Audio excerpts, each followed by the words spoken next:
Bon, je vais vous faire un petit tour du camion depuis, parce que bon, il y a eu le solde fait, donc c'est du vrai lino. J'ai mis une barre de seuil, le meuble cuisine, vous l'avez vu sur une autre vidéo. Ici il va y avoir une glace là qui vient avec normalement, donc le lit, hein. Donc là je vais m'attaquer à mon lanterneau. Alors l'avantage, le lanterneau, il tombe pile poil. J'attaque pas l'armature, le renfort. Il tombe pile poil de ce côté là, il passe sur ça. Et pareil ici. Tac tac. Donc nickel. Ici je tombe sur un renfort plus haut. Donc comme ça quand je vais poser, il y aura juste ici à faire du silicone à ces endroits là. Non, à ces endroits là qui sont plus bas. Clac clac clac clac clac. Donc là aussi ça passe nickel là. Donc je me suis fait des petites cales sur le côté, comme ça à chaque endroit où je dois après fixer mon lanterneau, je mettrai ça avec de la colle, comme ça sera fixé et maintenu pour maintenir le lanterneau vers le bas, pris sur les renforts. Donc c'est le top. Là j'ai fait un longeron qui prend ici, qui va être serré, donc qui va maintenir la tôle tout le long, parce que comme on est en sur-hauteur, pour éviter que ça se plie vers l'intérieur et des trucs comme ça, voilà, et bien j'ai mis ça. Donc ça c'est bon. Ici on refait le même système avec la petite cale biseautée. Tac. Hop. Et voilà. Voilà. Donc le lanterneau il va être prêt à être posé. Alors le lanterneau c'est un Hikide de luxe. Donc c'est un grand, c'est une grande taille. Donc ça va me faire un bon puits de jour. Là, donc j'ai fini les portes là ici. Ici là je vais redécouper pour faire la même chose qu'ici là. Et j'ai démonté ma petite étagère parce que en fait le devant, je vais voir sur une autre vidéo, c'était un bois souple, de l'aggloméré de merde. Je sais pas pourquoi j'ai fait ça. Et comme du coup j'ai mis du contreplaqué aussi sur, enfin pas du contreplaqué, du parquet contrecollé, ça m'a rapproché la porte. Et comme du coup j'étais juste, j'ai repris. Je me suis dit c'est le moment de tout changer. Donc du coup, en façade quand j'ouvrirai, j'aurai l'apparence du bois comme sur le camion et des portes.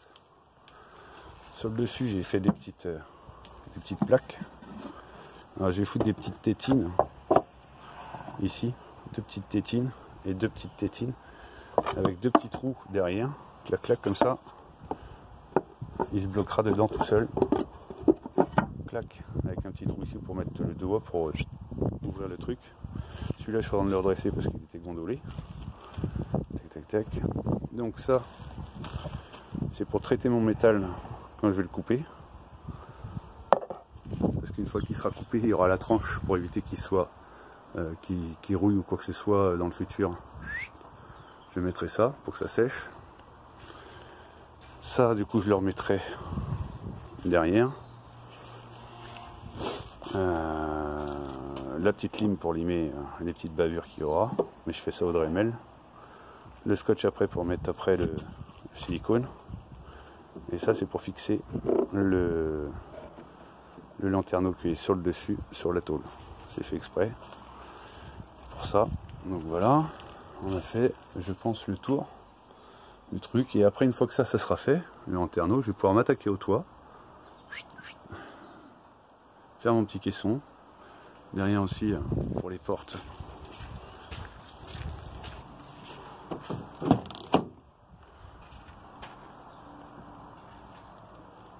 Hop. Donc j'ai isolé. Alors j'ai mis de l'aluminium, de la laine, non, laine d'abord, non, l'aluminium, laine après, et en bordure j'ai mis ça. Donc ça c'est un isolant pour le toit, c'est ça. c'est bitumé et ça se prend très très bien sur la tôle.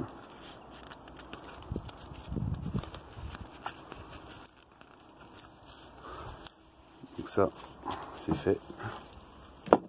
Du coup, ça se vide un peu là, il y a moins de bordel. Et du coup, j'ai récupéré aussi toutes les chutes de bois qui me permettront de faire un barbecue. Ça, c'est réutilisable. Ça, je sais pas trop, parce qu'avec ça, là, ça va être top. Ou là, il faudrait que je les scinde pour récupérer tous les morceaux en dessous et me séparer simplement du haut. Comme ça, c'est pas perdu. C'est utilisé. Donc là, on voit les lattes que j'avais fait, rigides, hein, avec une plaque d'aluminium, de polystyrène en dessous. Au-dessus d'ailleurs, c'est ce que je vais mettre du polystyrène. Donc les plaques sont là. J'espère que j'aurai assez, sinon il faudrait que j'aille en acheter d'autres après. Ça c'est pour faire mon coffret pour la table coulissante qui sortira ici là. Donc ça c'est prévu pour être comme ça, fermé et tout ça, et puis à l'intérieur il y aura la table qui coulissera. Donc il faudra que je visse, que je fasse un truc correct. Voilà, et puis là le canapé qui rentrera aussi à l'intérieur. Ce qui me laissera quand même une bonne partie de coffre, hein, à partir de la roue là, jusque là, plus là. Donc le poids il est réparti. L'armature du camion n'est pas modifiée.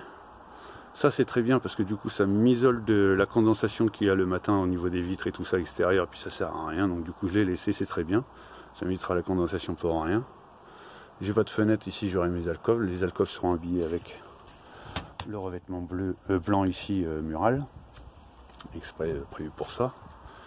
Voilà. Et puis l'intérieur du truc que je mettrai ici, pareil, je mettrai du blanc, je pense, à l'intérieur. Je me ferai des petites finitions correctes à l'intérieur. Donc là j'ai mis double épaisseur de façon à ce que celui-là appuie sur la même largeur que celui-là. Donc j'ai mis deux cas comme ça collés, que j'ai mis après, puis que j'ai vissé. Pas de ce côté-là, parce que je voulais pas qu'il y ait de trou. Donc j'ai vissé en dessous et sur le côté, mais c'est assez costaud pour pas que ça bouge. Donc voilà, et ça retournera après dans le camion. Ouais, je fais pas trop de vidéos parce qu'en fait le camion il est tombé en panne.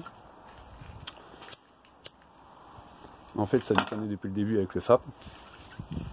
Donc le FAP il a été changé. Manque de bol, ça venait pas du FAP, donc je suis retombé en panne. Et en fait ça venait de la pompe du réservoir à déblue pour éviter la pollution.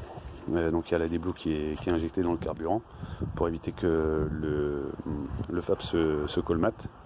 Et donc elle marchait pas et la pompe est intégrée au réservoir. Donc du coup ils ont changé le réservoir d'ADBlue. Donc je pense que le contrôle technique l'année prochaine, pollution, je suis tranquille quoi. Donc voilà, de 2017.